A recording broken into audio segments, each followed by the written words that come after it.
Esto es el laberinto de Minotauro Beca. Es martes, toca hablar de lucha libre. Y bueno, vamos a hablar de algo que está de actualidad, aunque no voy a hablar de actualidad porque se ha estrenado un documental en Netflix. Bueno, llamarlo docuserie, porque documental tiene sus cosas de que se inventan, otras que no hacen. Quizás ya haga en otro podcast de los martes o de los jueves incluso, analizando esta serie documental. Pero ahora lo que quiero hacer, porque se habla sobre la figura de Vince McMahon, todo lo que conlleva, todas las cosas que se hacen en el mundo de la lucha libre. Pero me hace gracia porque algo se habla de WCW,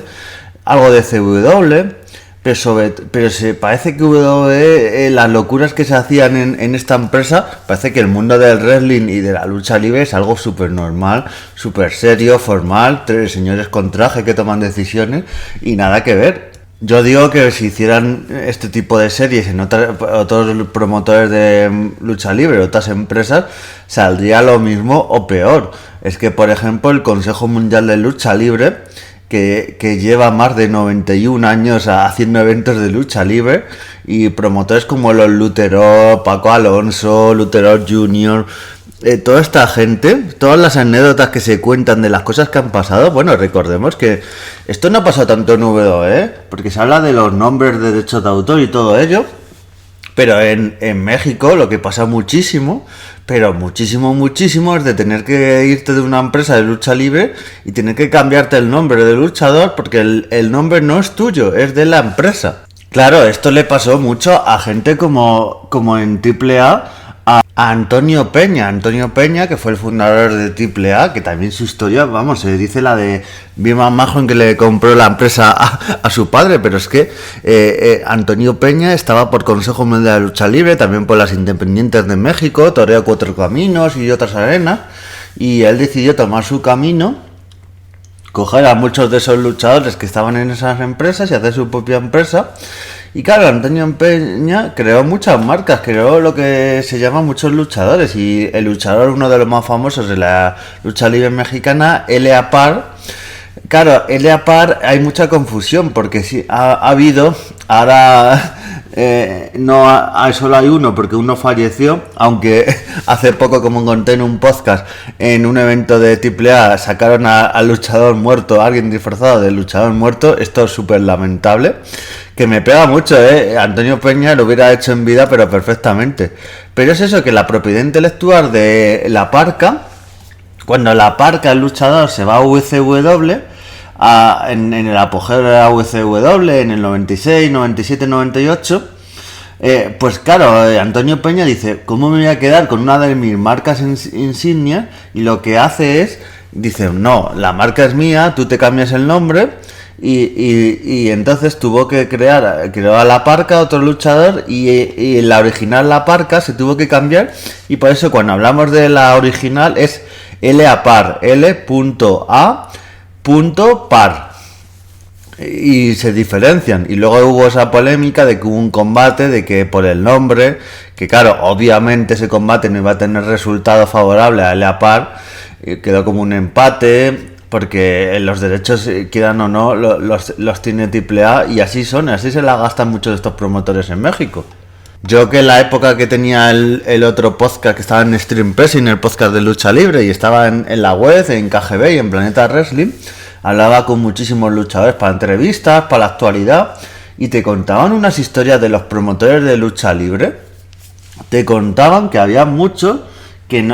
claro, el miedo de muchos pedían ya que les pagaban por adelantado, pero ¿cuál es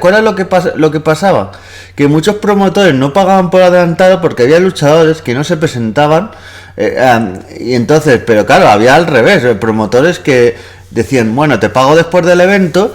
y bueno, algunos no le pagaban, o si el evento no había tenido éxito, no te pagaban, pero claro, esto es aunque sea un espectáculo con público y todo, tú has hecho tu trabajo. Si tú has hecho un combatazo o el combate que te han pedido y luego han ido 20 personas, pues eso no es tu problema. O sea, tú haces lo que mejor que puedes en el ring, y más algo que no, yo creo que sobre todo en México está muy mal pagado ser luchador. Es que luchadores de Consejo Mundial de Lucha Libre o AAA, que son las empresas grandes de México, tú las ves todas las semanas en shows independientes, porque no tienen suficiente dinero con lo que le pagan su empresa, porque es muy poquito lo que pagan. Hay luchadores que tienen otros negocios, tienen otros oficios, aparte de ser luchador, y es que estoy hablando de grandes luchadores como Último Guerrero, como otros. Muchas veces, en algunos casos, estos luchadores tienen que tener otros oficios porque si no, es que no llegan a fin de mes. Y este promotor, Antonio Peña, ya digo, fundador de AAA, es que daría para una serie perfectamente en Televisa Deportes o en otra cadena mexicana, porque madre mía, todas las polémicas que ha tenido este hombre, incluso después de fallecido. Luego su familia, Joaquín Roldán, su hermana, su sobrino, Conan también. Es que la empresa AAA, se habla de WWE, pero todas las que ha liado, yo recuerdo, por ejemplo, cuando yo empecé a seguir de forma muy activa, de ver los semanales, porque valía la pena ver los semanales de AAA. Ahora mismo los semanales no te merece la pena, porque no hay prácticamente nada, pero antes merecía la pena. Y es que cuando de repente salió la noticia de que a Juventud Guerrera le habían pegado en un parking Conan y Jazz Evans. Claro, tú te decías, bueno, esto tiene que ser kayfabe, tiene que ser de cosas del personaje, esto es un war, como se suele decir, pero no, era verdad, pasaban cosas como eso, que le pegaban un palizón a Juventud Guerrera en el parking, y luego Juventud Guerrera, no sabemos por qué, unos años después, volvió a la empresa con Conan siguiendo en ella, que dices, te han pegado un palizón y vuelves aquí a la empresa, pues estás muy desesperado. Inventó conceptos en la lucha libre como los relevos atómicos de locura, que eran mezclar a un luchador bueno, es que ya que solo una de las cosas que decían que era un luchador normal y el resto eran una mujer, un exótico y un mini. Claro, cuando al primero que es hombre, masculino y no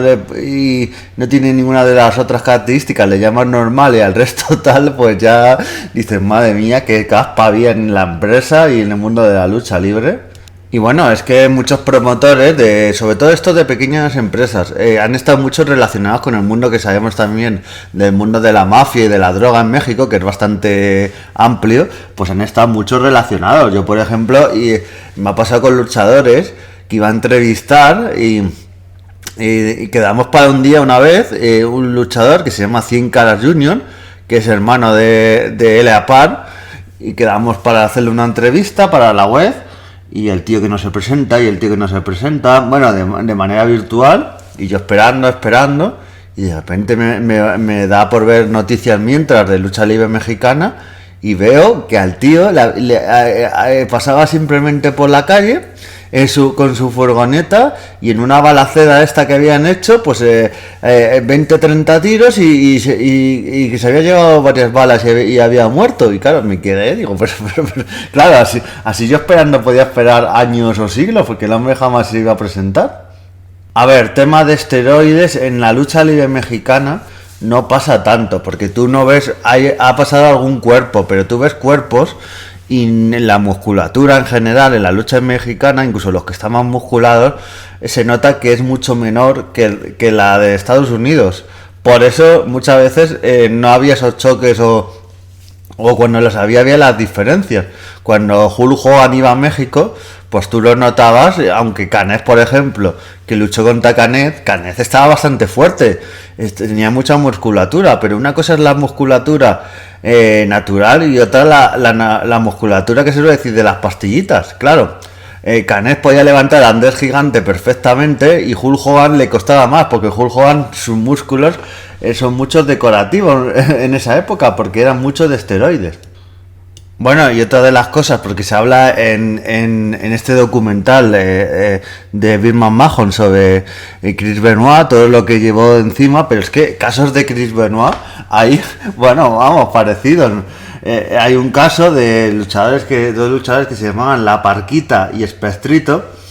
que entraron a un hotel con dos señoras de compañía, entraron a un hotel y luego es muy curioso porque se filtró el vídeo y entraban con esta señorita de compañía y salían las señoritas de compañía y los luchadores no salían. ¿Y qué pasó? Pues que se quedaron, como se suele decir, muñecos, y nunca mejor dicho. Fallecieron en extrañas circunstancias, creen que es un ajuste de cuentas, o sea, es que esta gente, estos luchadores, estos promotores han estado metidos en una movida que claro, olvídate tú de lo de Big Majo. Y bueno, se habla de escándalos sexuales o agresiones o cosas de estas, pero es que en México también ha habido un montón. Recordemos que Stephanie Vázquez, la famosa luchadora que ya está en WWE de forma oficial, denunció a sus parejas y esta está en la cárcel por agresión sexual y por maltrato, y se tenía que tapar en sus combates partes de su cuerpo porque le había hecho moratones, y es que ha pasado con otros casos. Charlie Manson, un luchador que en Tipla en su día era bastante popular, ahora ha caído, pero ha caído porque el hombre, por un intento de secuestro, fue a la cárcel. Es que, claro, a mí me hace gracia cuando WWE se hace mención porque es la empresa más conocida de la historia y de lucha libre, pero es que si dice, no, es que lo que ha pasado en WWE no ha pasado en otros lados, digo, no conocéis otros lados, porque en otros lados, vamos, WWE, al lado de las otras empresas, lo que hacía de Chris Benoit y otras cosas, son cosas de niños, porque, madre mía, daría para muchísimos podcasts todas estas cosas, pero para que veáis cómo el mundo de la lucha libre. Bueno, voy a acabar con Japón. Japón también ha tenido casos en algunas empresas, casos de zoofilia. En DDT, en esta empresa de comedia, había un luchador que le tuvieron que despedir porque, digamos que un día entraron en un vestuario, se usaba un mono para combates cómicos. Esto estoy hablando en los orígenes de la empresa, ya no pasa, pero y entraron en el vestuario, digamos que pillaron al señor y al mono en una postura no muy recomendable. Entonces, claro, se lió una de que como el luchador hacía zoofilia, y bueno, ha habido luchadoras femeninas que hasta se han suicidado, o sea, de la situación que tenían, de estrés, de acoso por parte del promotor, o sea. En Japón también está por medio de la yakuza y la mafia, o sea, había unos casos, lo de Kota Ibushi que pasó hace poco, como Kota Ibushi rajó muchísimo contra la empresa, el tema de su madre, o sea, pasan unas cosas en el mundo de la lucha libre, que es un mundo muy singular, y eso para que veáis cómo WWE no es el rey de los tuertos, como se suele decir. En el país de los ciegos el rey es el tuerto, pues no, para que veáis. Es más, yo también sé que en España, en el mundo de la lucha libre, ya me sé anécdotas y cosas que pasan en el mundillo, digamos, que no están muy bien también. Entonces, eso también daría para un podcast aparte, pero para que veáis cómo Big Mahon, el titán que se dice de WWE, no es el único, hay muchos más, y aquí lo quería destacar. Nos vemos en siguientes podcasts y adiós.